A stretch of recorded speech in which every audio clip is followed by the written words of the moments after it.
আসসালামু আলাইকুম দর্শকবিন্দু, আশা করি সবাই ভালো আছেন ইনশাল্লাহ। আজকে ফরিদপুর অঞ্চলের পেঁয়াজের বাজারের বিষয়ে জানানোর চেষ্টা করব আপনাদের। আজকে কত কি বাজার যাচ্ছে ফরিদপুর অঞ্চলে।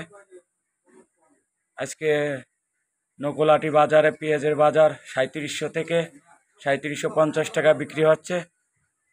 নকুলাটি সালতা ফরিদপুর। দেখেন পেঁয়াজের কোয়ালিটি, বর্তমান বাজার পরিস্থিতি একটু কম। কিছুদিন আগে পেঁয়াজের বাজার ছিল 4200 থেকে 4300 টাকা পর্যন্ত বিক্রি হয়েছে। বর্তমান যা হোক 500 টাকা 400 টাকার মতো কম বাজার এখন বর্তমান। ভিডিওটা ভালো লাগলে অবশ্যই সবাই সাবস্ক্রাইব করবেন আমার ইউটিউব চ্যানেলে। প্রতিদিন পেঁয়াজের বাজার জানানোর চেষ্টা করবো আপনাদের। সবাইকে ধন্যবাদ, ভালো থাকবেন। আসসালামু আলাইকুম রহমতুল্লাহ।